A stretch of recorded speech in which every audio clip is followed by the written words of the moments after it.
et de mystère.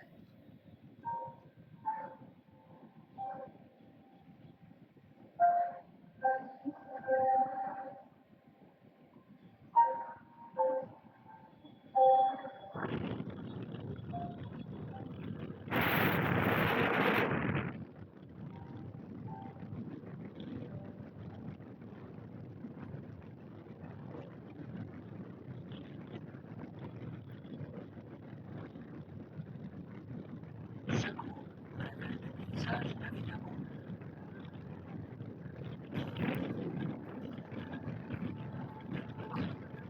Et de prédateurs. C'est une terre de splendeur, d'exception, de conflit, de vie et de cœur détendu en dimensions extrêmes.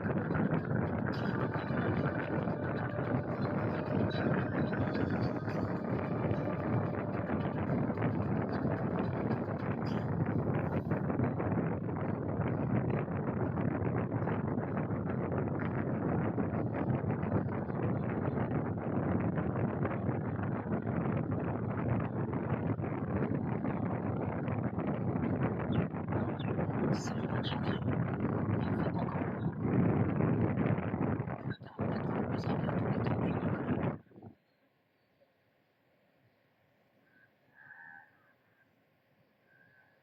Une brume matinale enveloppe encore un monde primitif, composé de forêts, de collines, de fleuves et de bassins.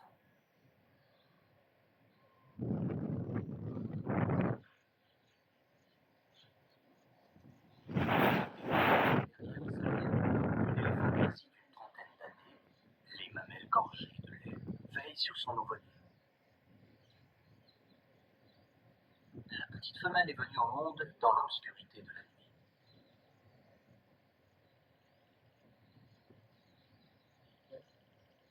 Les femelles du troupeau se rassemblent pour assister à ses premiers pas hésitants.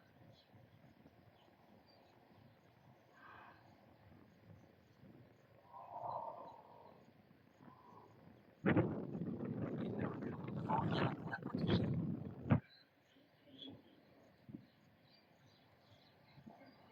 Mais en dépit de leur vigilance, il lui faudra affronter la sécheresse, les feux et les crues pendant les 6 prochains mois. Sans compter la menace de 2 redoutables prédateurs, le tigre du Bengale et le cobra royal.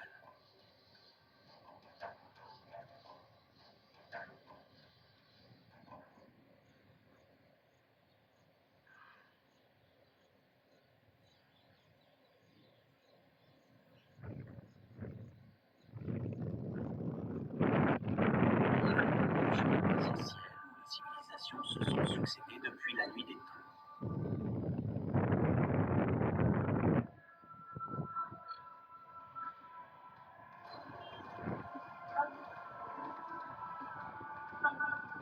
L'Inde compte plus d'1 milliard d'habitants.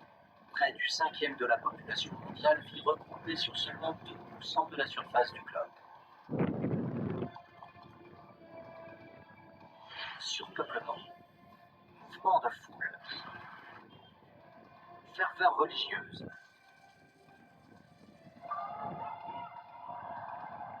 un monde à l'échelle unique. Et l'Inde s'appelle des sauvages. Cachés dans l'état d'Assam, à 160 km au sud du massif de l'Himalaya, vivent les derniers troupeaux de grands herbivores.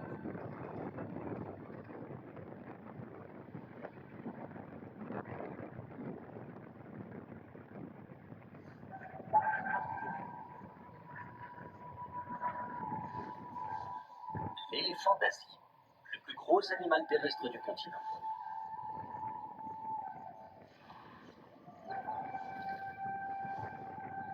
Le rhinocéros licorne, une espèce menacée qui a traversé 37 millions d'années d'évolution. Le buffle d'eau. Son tempérament versatile en fait l'un des animaux les plus dangereux qui soient.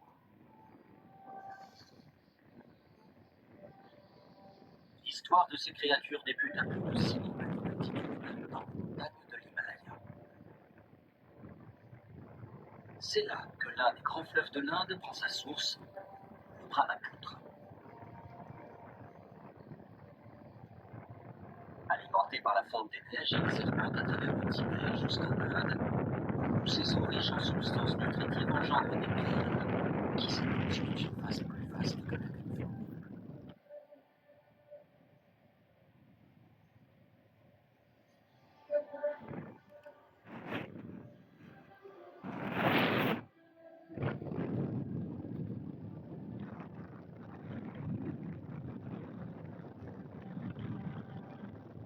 Voici les grandes plaines sauvages de l'Inde. Une savane plus africaine qu'asiatique. Un lieu de contraste et de variété.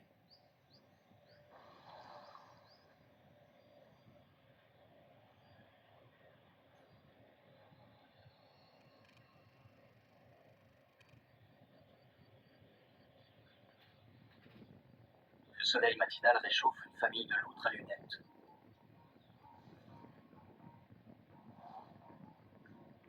Ce sont les plus grosses loutres du continent asiatique.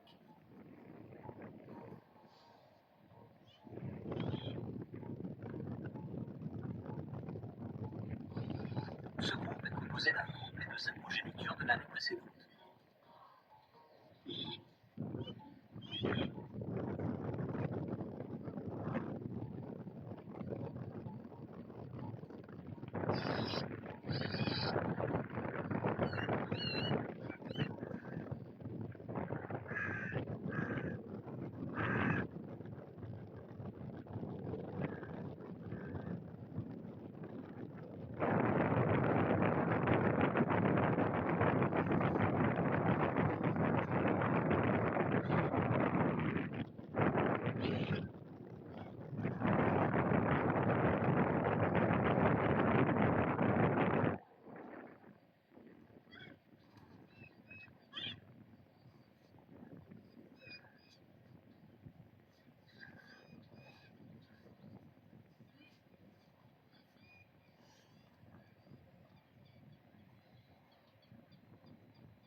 Avec ses 2 mètres de haut pour un poids de 2 tonnes, le rhinocéros basique n'est pas impressionnant.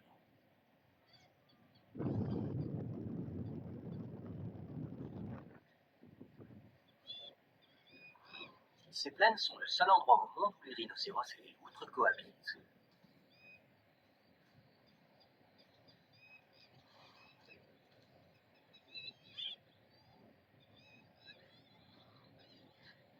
Deux créatures très différentes, parfaitement adaptées à leur environnement. La famille de loutres abandonne les rhinocéros pour se baigner dans une mare où elles se mettent à chasser.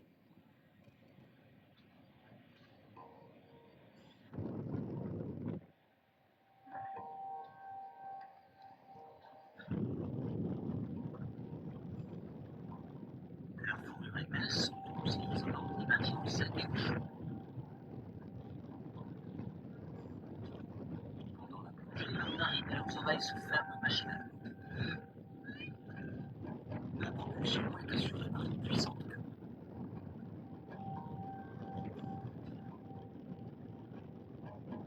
Elles ont une excellente vue sous l'eau, car en se contractant, leurs muscles ciliaires modifient la forme du cristallin. Après avoir rassemblé les poissons tournés au fond, les loutres n'ont plus qu'à se servir.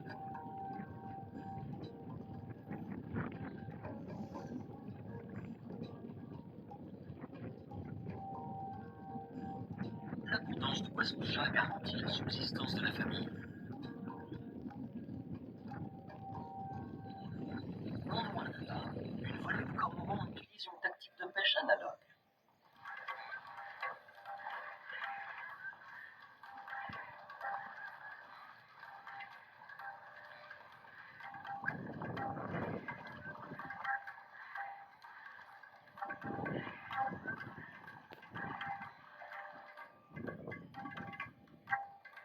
Curieusement, pour des oiseaux aquatiques, le plumage des cormorans n'est pas imperméable et nécessite un séchage régulier.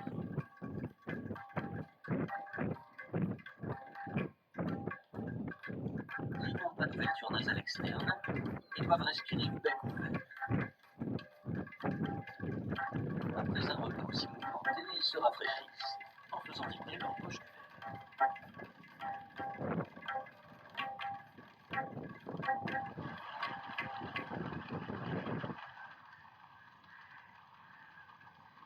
Une fois qu'ils ont épuisé cette pièce d'eau, ils s'en vont pêcher ailleurs.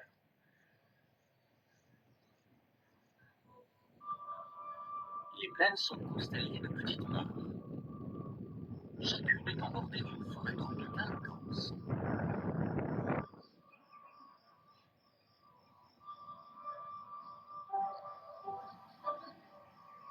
Un refuge pour certaines espèces. Un terrain de chasse pour d'autres.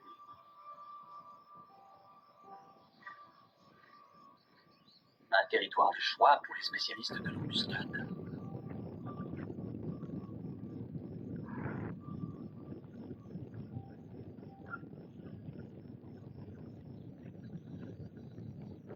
C'est aussi l'habitat idéal pour le serpent le plus venimeux du monde.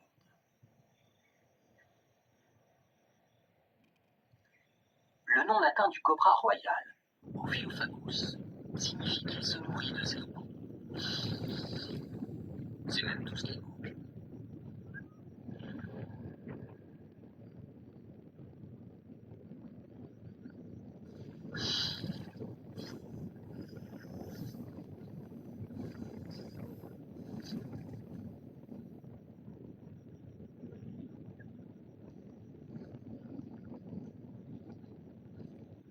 Il avale ses proies à la tête la première, d'une seule bouchée, lente et méthodique. À l'écart des forêts ombragées, la chaleur a envahi les plaines. Il fait déjà 32 degrés et la température continue de grimper.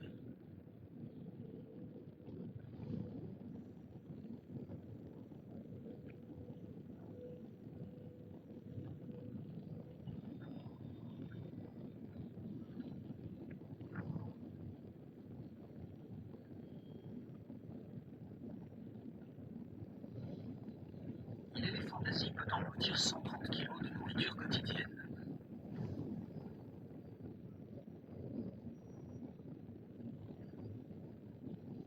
Sa trompe préhensile lui permet de cueillir la végétation.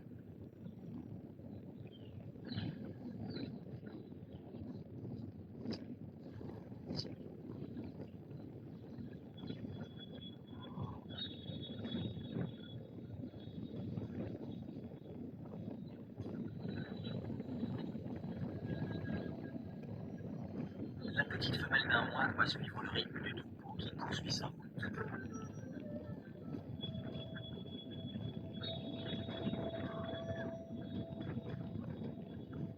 Un exercice délicat, car le soleil a pétrifié les traces profondes laissées pendant la dernière saison humide.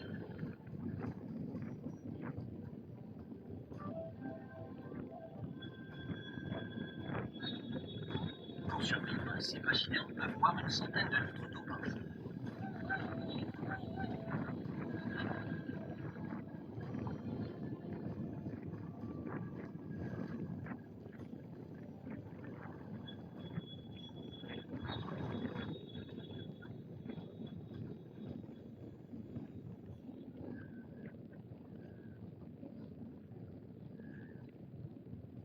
Cette buffle matriarche emprunte des couloirs créés par des générations d'éléphants pour mener son clan vers un point d'eau.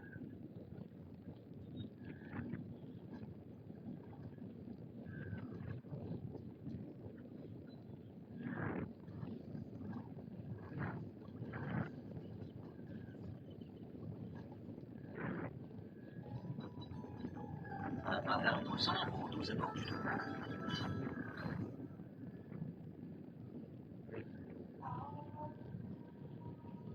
Ces colosses pèsent plus d'une tonne. Leurs cornes sont les plus grandes de tous les animaux terrestres.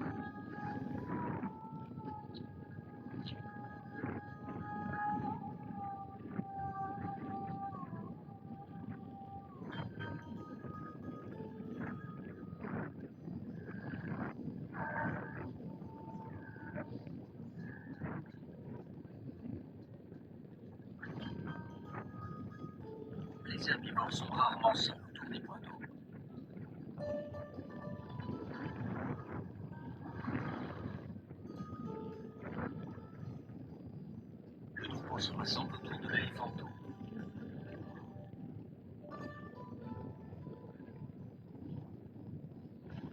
ce rhinocéros pulmonaire. Il sent le danger. Ce gros tigre mâle représente une menace pour les poids lourds de la prairie.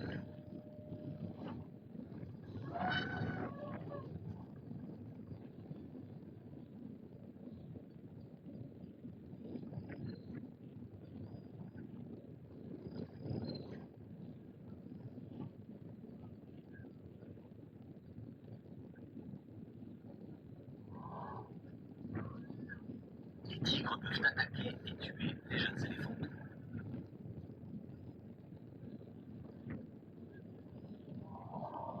Protégée par sa forteresse mobile, cette petite femelle est à l'abri.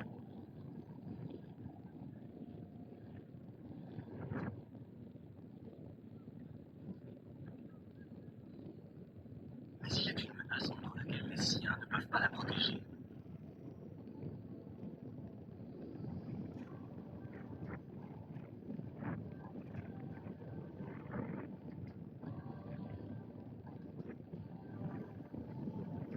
Le vent sec et aride attise le feu.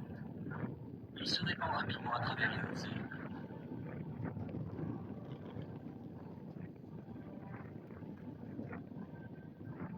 Le vent chérit les braises et de nouvelles flammes surgissent ça et là.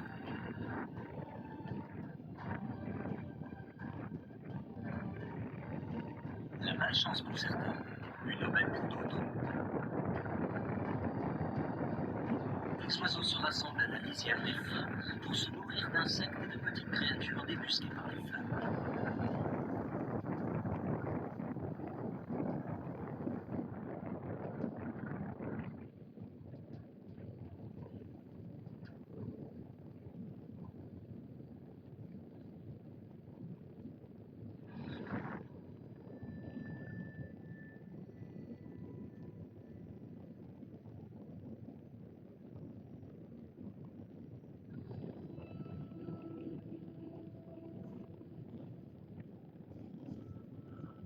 Notre éléphanteau femelle s'est échappée, mais le combat pour la survie ne cesse jamais.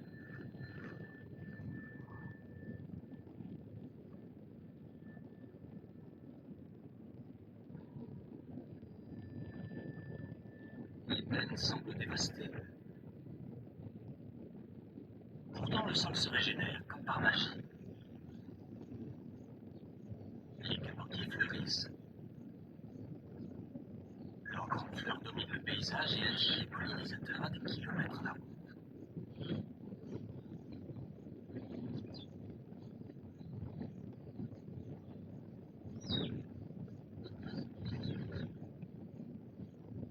La stratégie de ces arbres s'avère payante. Ils offrent le salut aux plus petites espèces, tout en gardant leur trésor hors de la portée des gros herbivores.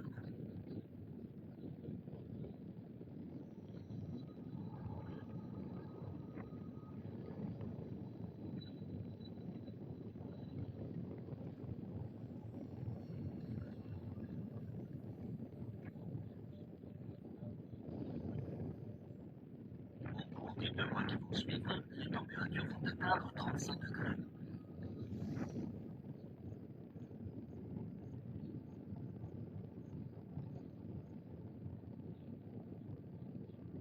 Le fleuve Brahmaputra atteint désormais un niveau alarmant.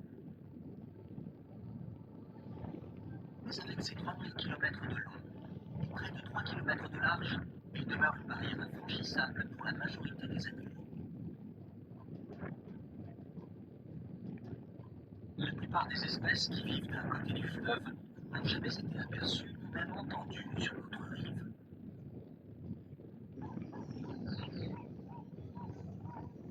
Quand on est sur la rive sud, le gigant est unique grand singe de l'Inde.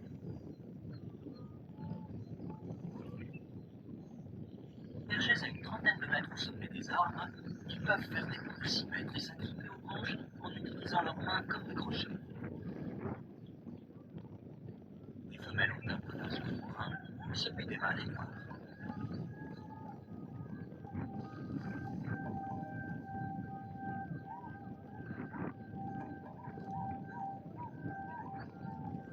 Cette sélection est devenue rare, car la population totale de ces singes atteint uniquement les 5 000 individus.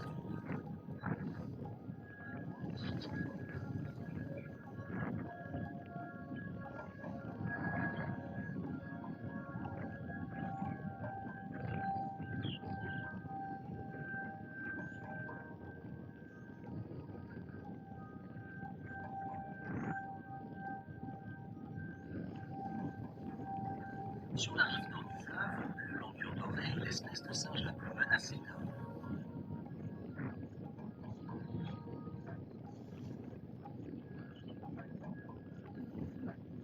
Leur vie est également confinée à la cime des arbres. Mais à la grande différence des gibbons, ils se servent de leurs quatre membres pour se déplacer et de leur longue queue pour garder l'équilibre.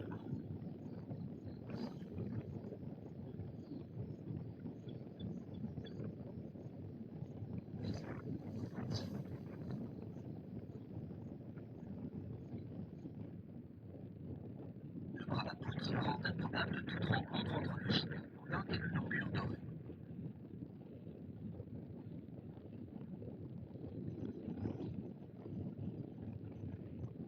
Sur le sol forestier, un amas de brindilles aux fouilles abrite l'un des mammifères les plus rares d'Inde. Le cochon pygmée, que l'on croyait éteint, est le plus petit cochon sauvage du monde. Il passe ses journées à fouiller le sol à la recherche de noix et d'insectes.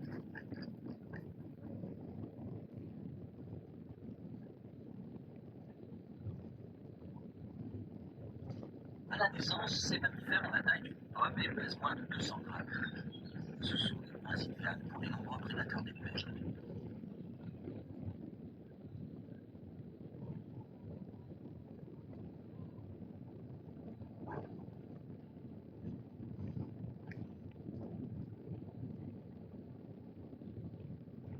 Le python molure peut peser jusqu'à 90 kg et atteindre 5 mètres de long. Il chasse à l'affût.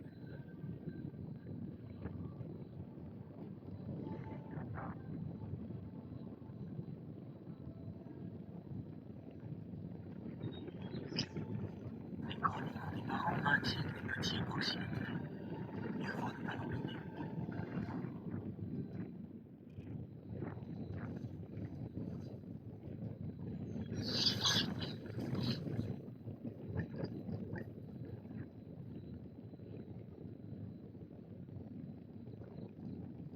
Les pitons saisissent la tête et tuent par étouffement. La mâchoire inférieure se décroche pour engloutir la proie entière.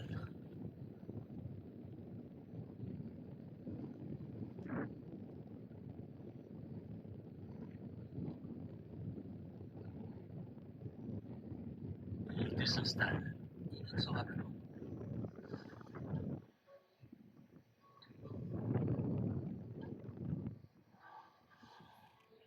Les fleurs de caboquier qui nourrissaient les animaux grimpeurs et les oiseaux meurent et tombent au sol.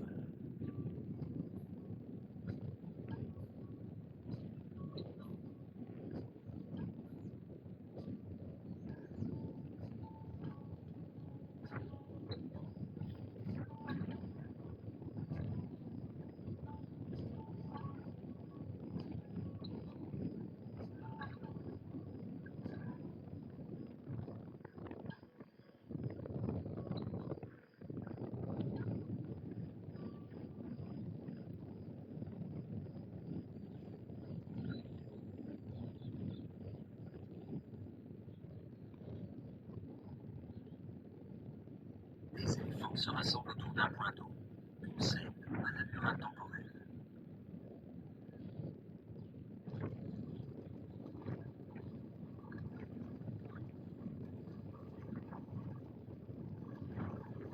Mais ils ne viennent pas uniquement s'abreuver. Un mâle est en buste. Il a senti l'odeur d'une femelle réceptive.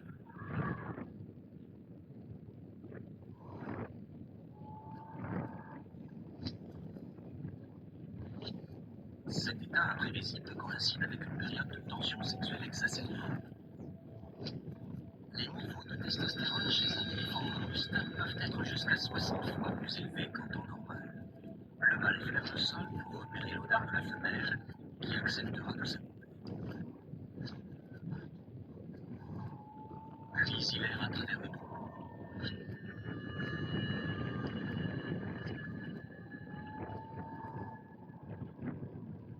Durant cette période, même le plus placide des éléphants peut devenir violent et tuer. Les plus jeunes doivent rester vigilants.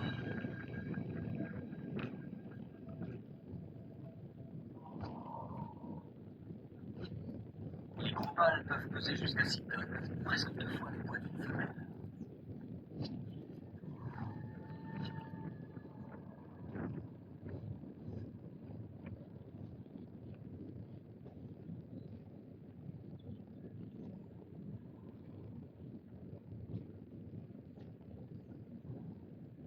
Le troupeau finit par gagner, alors pour se mettre à l'abri.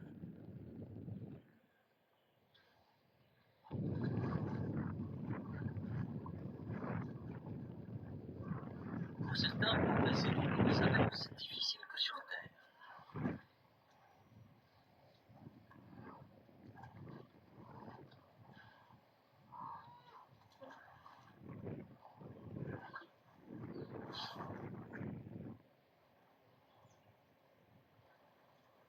La petite femelle éprouve rapidement des difficultés.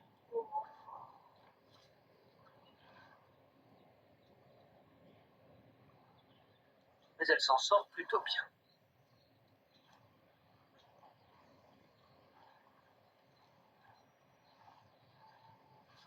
Dès leur plus jeune âge, les éléphants apprennent à nager en respirant par la trompe.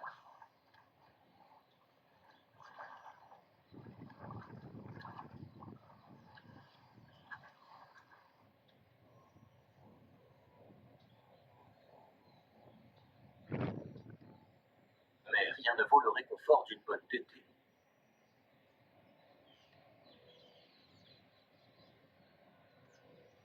Après ce bain épuisant, cette mère aide tendrement son petit à se remettre sur ses pattes.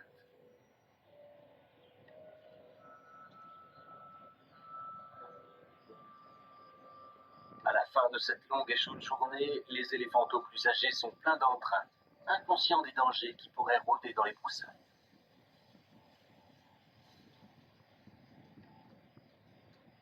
Les adultes, elles, ne prennent aucun risque. Elles congédient même une famille de cochons sauvages.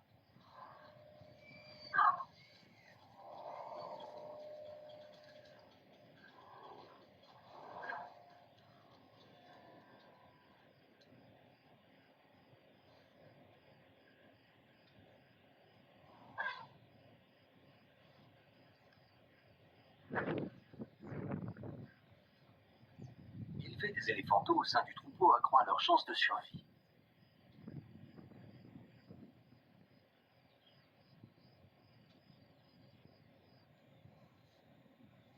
À la différence des éléphants, les rhinocéros n'ont pas de famille étendue et élèvent seuls leurs petits.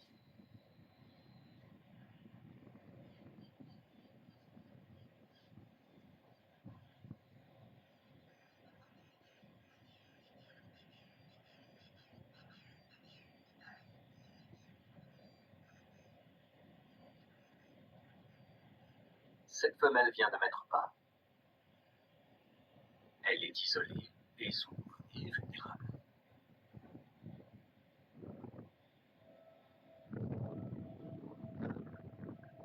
Le lien qui unit le petit à sa mère va durer 4 longues années. Elle devra faire preuve de sang-froid pour assurer sa sécurité. Les rhinocéros ont une très mauvaise vue. Leurs petits yeux sont positionnés sur les côtés du crâne. Mais ils ont un odorat et une ouïe très développée. Ils traquent le danger à travers les ondes sonores.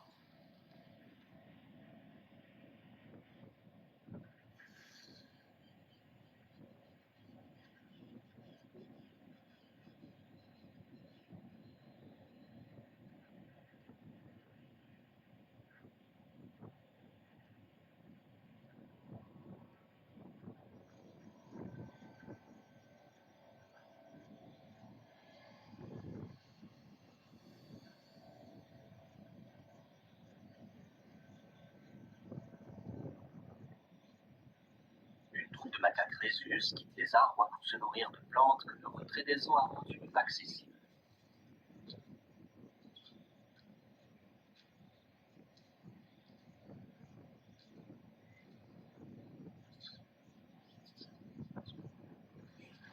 Les jeunes ne sont pas conscients des dangers qui rôdent au sol. Un python ne ferait qu'une bouchée d'un macaque.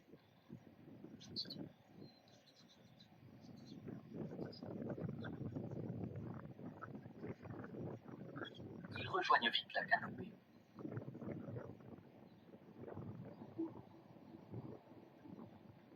La cime de certains arbres leur procure une nourriture abondante. Les figuiers donnent des fruits tout au long de l'année et constituent une part essentielle de leur régime alimentaire.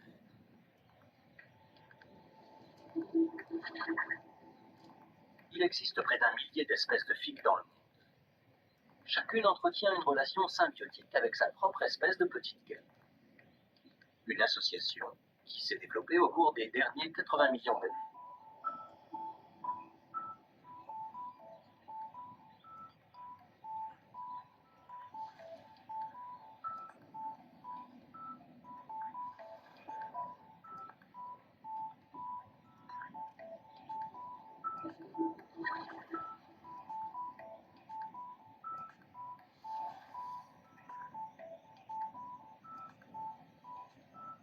Les femelles déposent leurs œufs dans les figues à l'aide d'un organe effilé, l'ovipositeur. En frôlant les fleurs, elles assurent la pollinisation du fruit. Une fois les œufs déposés, l'insecte meurt. Le cycle achevé, la figue absorbe le pollinisateur.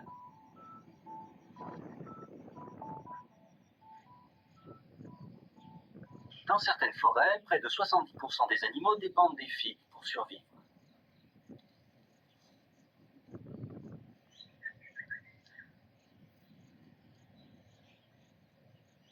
Ils ciblent les fruits les plus mûrs.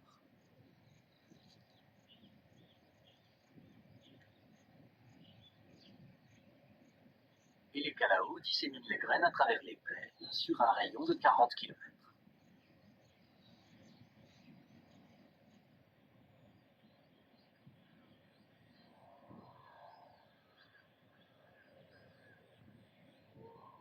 Le sol est devenu aride et l'herbe vient à manquer. Les éléphants doivent donc se nourrir de jacinthes d'eau, en prenant toutefois la précaution de bien laver le racine.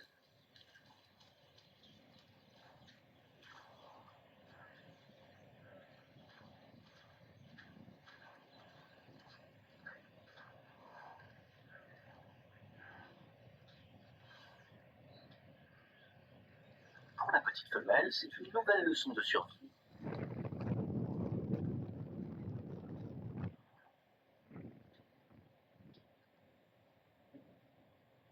Les rhinocéros exploitent au mieux cette plante aquatique riche en substances nutritives.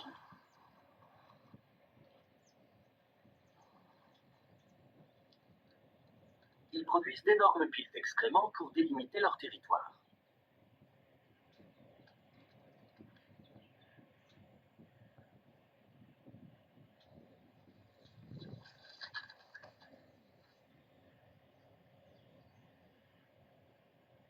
Dans les plaines, rien ne se perd. Les papillons ingèrent les minéraux, les graines germent, et les coléoptères grignotent les jeunes pousses. Mais le pensionnaire le mieux adapté aux excréments se cache au plus profond de la pile.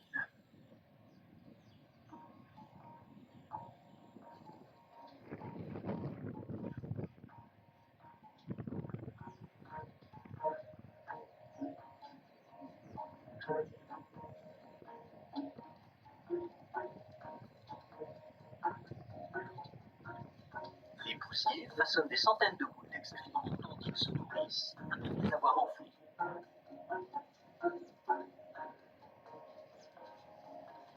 En dépit des apparences, cette séquence n'est pas accélérée.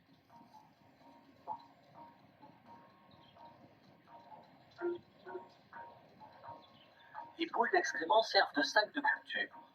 Les graines qui ne sont pas ingérées par les poussiers germent pour donner de nouvelles plantes. Mais les recycleurs les plus diligents des plaines sont les termites.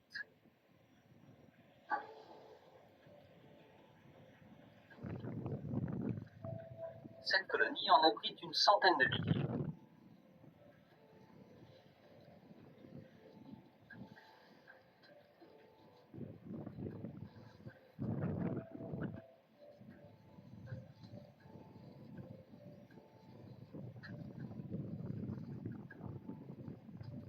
les ouvrières recueillent la boue dans les profondeurs du sol et la régurgitent pour façonner les murs de la termitière.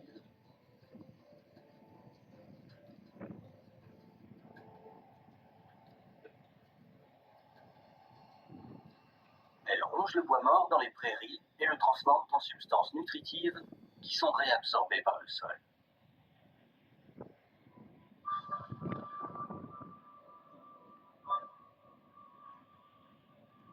Le lit de cette rivière ressemble à un désert. Il n'a pas plu depuis le mois de novembre. Les plaines grillent.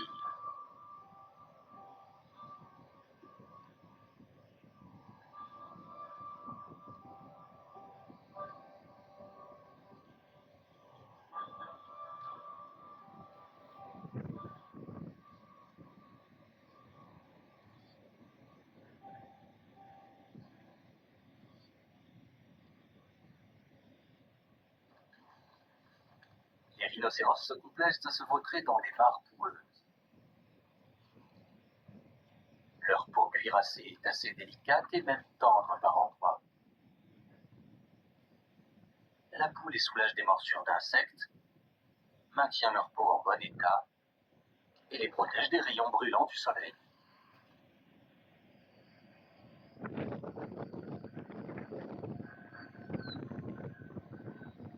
Les rares mares de boue attisent la convoitise. La tension monte d'un cran.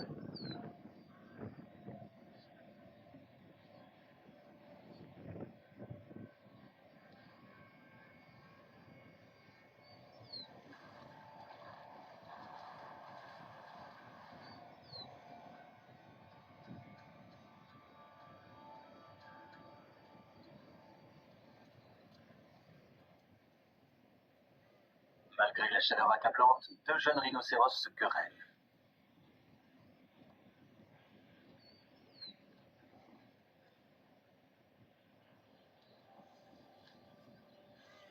Les adultes sont parfaitement armés et les combats sont féroces.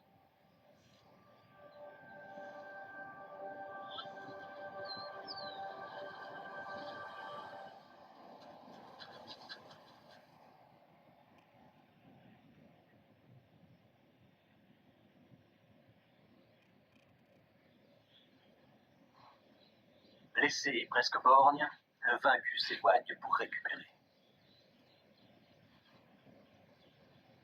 Accompagné comme toujours des pipes qui nettoient les plaies purulentes et retirent les lambeaux de peau et les parasites.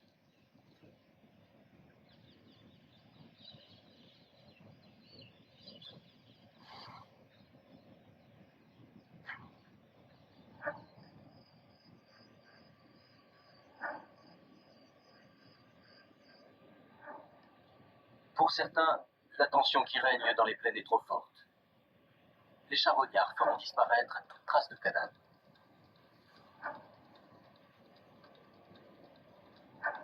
Au plus fort de l'été, la nourriture demeure accessible, à condition de savoir où la trouver. Une armée de fourmis noires envahit le nid d'une autre espèce de fourmi beaucoup plus grosse. L'assaillant tue, pille et emporte tout ce qu'il peut déplacer, y compris les larves de ses rivales.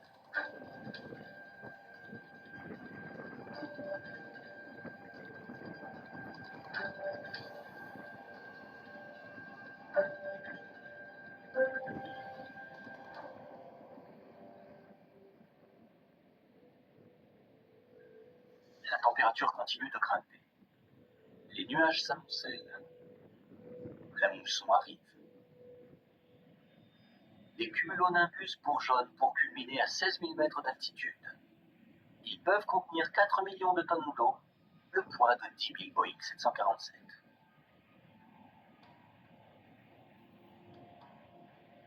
Toute cette eau s'apprête à tomber sur les plaines calcinées.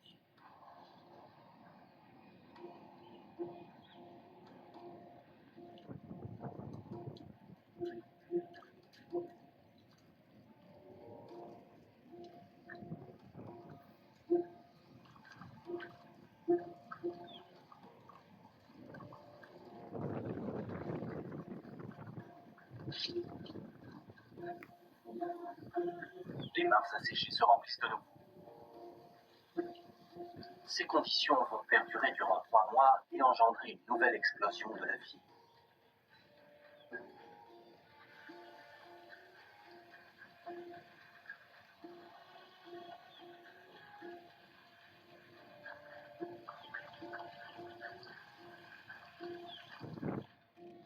Les poissons regagnent les plans d'eau.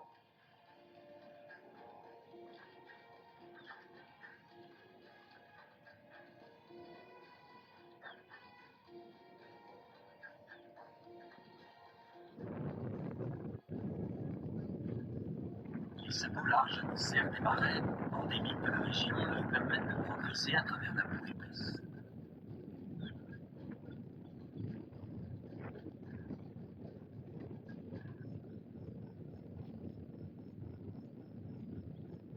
L'abondance d'eau est un soulagement à court terme, mais les sols ont besoin de substances nutritives pour survivre.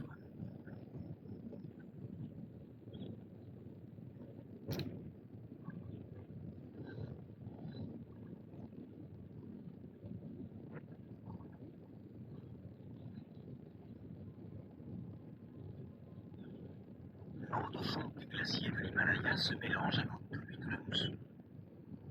Le fleuve Brahmaputra sort de son lit et inonde une région de 30 000 km², l'équivalent de la surface de la Belgique. Ainsi débute le cycle final. Les plaines arides se transforment en zones humides.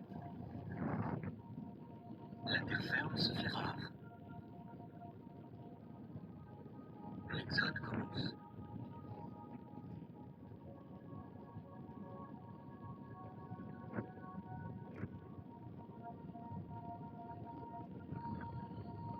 La forte concentration de proies prises au piège facilite la vie des prédateurs.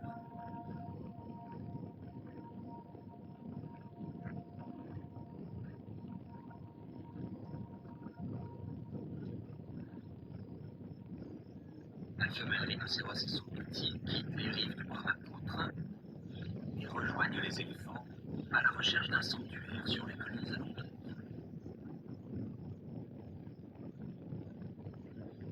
La petite femelle éléphanto a survécu à sa première longue saison chaude, pour finalement être chassée par le fleuve qui a submergé les plaines.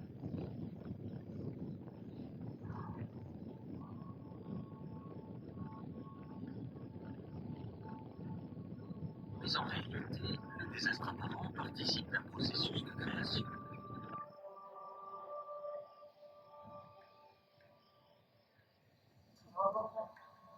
Sans ce cycle nourricier, ces plaines fertiles n'existeraient pas.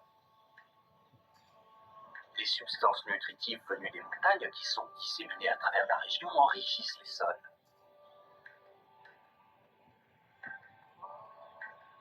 Dès que les eaux se retireront, les herbivores retrouveront une nouvelle végétation luxuriante.